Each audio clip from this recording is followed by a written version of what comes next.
23 जुलाई से सावन का महीना शुरू हो रहा है और 11 जुलाई से जितने भी भोले के भक्त हैं कांवड़ लेकर के जल भर के निकलेंगे अपने अपने गंतव्यों के लिए, अपने अपने शिवालयों के लिए। लेकिन उससे पहले विवाद खड़ा हो गया है जो हर साल देखने को मिलता है। नमस्कार, आप देख रहे हैं आज तक, आपके साथ मैं हूं आशुतोष मिश्रा।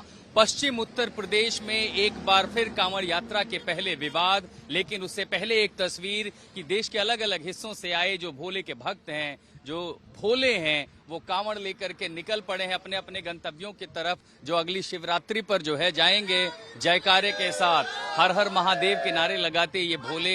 यहाँ पर भक्ति है, यहाँ पर आस्था है, यहाँ पर श्रद्धा है, लेकिन इसी यात्रा के मार्ग पर दरअसल विवाद है। सबसे पहले 5 तस्वीरें आपको दिखाते हैं कि कैसे यात्रा शुरू होने के पहले तमाम तैयारियां हो रही हैं।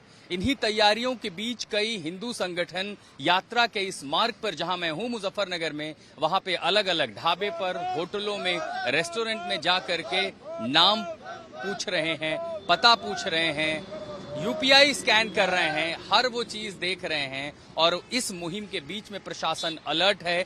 कई संगठनों ने इस मुहिम को यूपी से ले जाकर उत्तराखंड तक ले जाने की कोशिश की, लेकिन वहां पर उन्हें रोक लिया गया। 5 तस्वीरों के जरिए आप समझें कि कैसे कांवड़ यात्रा के पहले एक बार फिर विवाद खड़ा करने की कोशिश की गई, लेकिन प्रशासन अलर्ट है और उसी के साथ साथ तैयारियां जोरों पर है। और उन्हीं तैयारियों में अब भोले के भक्त इस राष्ट्रीय राजमार्ग पर आपको दिखाई दे रहे। एक बार तस्वीर में आपको दिखाऊं मुजफ्फरनगर में जहां पर मैं हूं, यहां से ये रास्ता दिल्ली को आगे हरिद्वार से जोड़ता है। हरिद्वार हर की पैड़ी, जहां पर गंगा जल भरने हजारों लाखों की संख्या में शिव भक्त श्रद्धालु सिर्फ दिल्ली एनसीआर नहीं बल्कि देश के अलग अलग कोने से आते हैं और यहीं से जल भर के ये कांवड़ ले जाने का सिलसिला शुरू होता है, जिसमें बड़े हैं, बूढ़े हैं, बच्चे हैं और गाने बजाने के साथ, नारे जयघोष के साथ ये देखिए कांवड़ भर के, जल भर के अब अपने अपने शिवालयों की ओर जा रहे हैं। लेकिन उससे ठीक पहले मुजफ्फरनगर में क्या हुआ, कई संगठन ढाबों पर जाकर के चेक कर रहे हैं कि यहाँ काम करने वाला कौन है। वो नाम पूछ रहे हैं,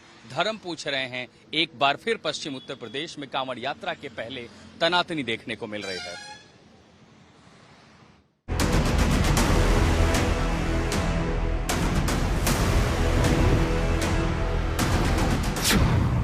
ढाबे ढाबे हो रही पहचान,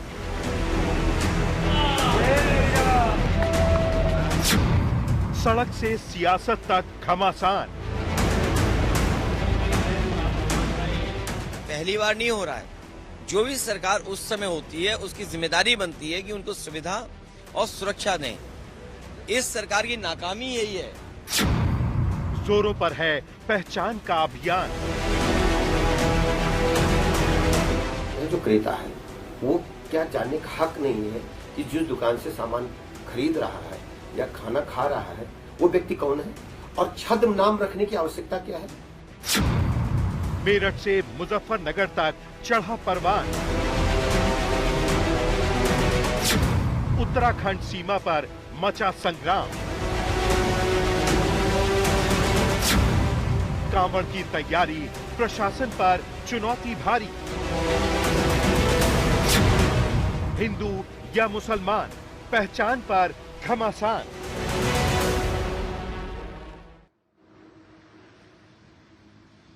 नाम पहचान की मुहिम लेकर के कई सारे संगठन इसे उत्तर प्रदेश से लेकर उत्तराखंड तक जाना चाहते थे, लेकिन उत्तराखंड पुलिस ने उन्हें प्रवेश ही करने नहीं दिया, उन्हें मंजूरी ही नहीं दी और बैरंग वापस लौटा दिया। लेकिन इन सब के बीच यात्रा के साथ एक विवाद सड़क से लेकर के सियासत तक पहुंच चुकी है। कांवड़ यात्री दिखाई दे रहे हैं, अभी हालांकि संख्या कम है, तैयारियां थोड़ी धीरी हैं, लेकिन पिछले 5 सालों से जो तस्वीर दिखाई देती है विवाद की, उसमें कहीं कोई कमी नहीं है।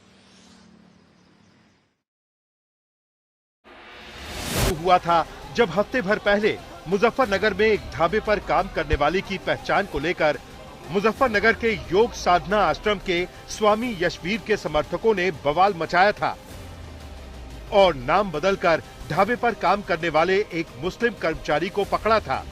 धीरे धीरे ये बवाल यूपी के बाकी जिलों से होते हुए लखनऊ के सियासी गलियारों तक पहुंच गया।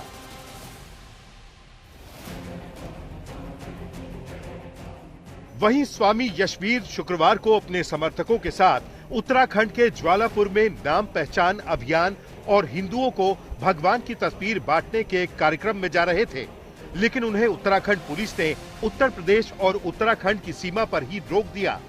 लिहाजा यशवीर को अपने समर्थकों के साथ सीमा पर ही बैठना पड़ा। तो 28 जून को नाम पहचान अभियान के चलते आप बहुत ज्यादा मशहूर हो गए, अब तो पूरे देश में लोग आपको पहचान गए हैं। उत्तराखंड नहीं जाने दिया, आपको यहीं पे रोक लिया। हाँ देखिए, मैं यूँ कहूँ भाई, पुलिस प्रशासन की भी हम गलती नहीं मानेंगे भाई। पुलिस प्रशासन की भी अपनी अलग व्यवस्था होती है, पता नहीं क्या सोच करके उन्होंने हमें रोका है।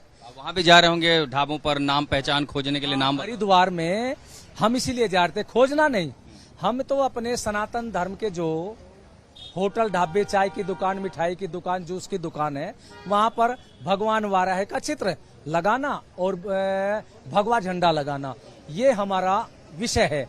तो यहाँ पता चला वहां भी जा रहे थे पूछने के लिए कि कौन काम करता है, इसका नाम क्या है। हाँ देखिए, पूछना नहीं, यदि हम कहीं धोखे से चले गए भाई, वहाँ शिव ढाबा है, गणेश ढाबा है, राम श्री कृष्ण ढाबा है, यदि वहाँ चले गए फिर हमें पता लगा भाई ये तो सनातन धर्म के लोगों का ढाबा नहीं, संचालन तो इसके मुस्लिम करते हैं, तो फिर हम वहां से वापिस आ जाएंगे। अगर वहाँ खाना सात्विक मिल रहा हो तो? नहीं, वह वापिस आ जाएंगे और पुलिस को सूचना दे देंगे भाई आप अपना इनको संभालो। पुलिस अपने आप देखेंगे, सात्विक भाजन मिलेगा ही नहीं।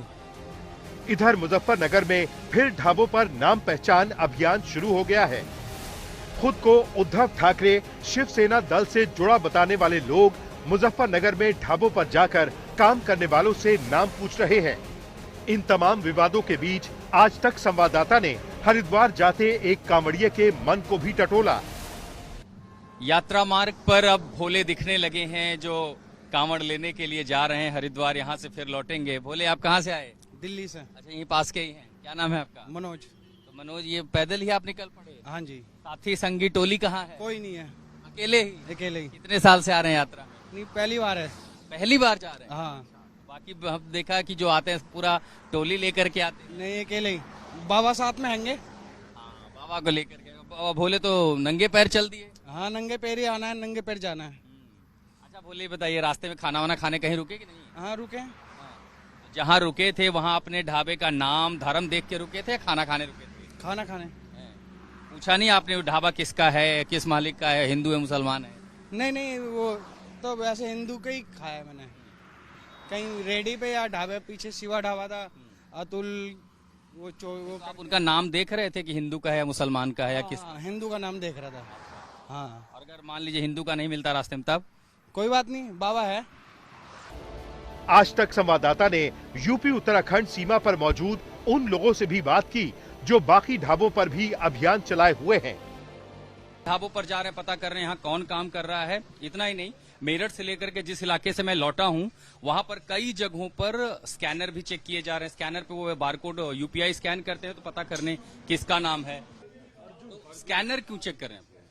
हमें पता चल जाएगा ना कि भाई ये हिंदू है या मोमडन है। और अगर मुसलमान हुए तो हम उस पर एक्शन करेंगे भाई अपना, फिर आप नाम चेंज। एक्शन किस कानून के तहत क्यों करेंगे? मुसलमान होना गलती है? मुसलमान होना गलती नहीं है, गलती है कि आप हिंदू का नाम रख के अपनी पहचान क्यों छुपा रहे हैं? अपनी पहचान पे लगाए ना।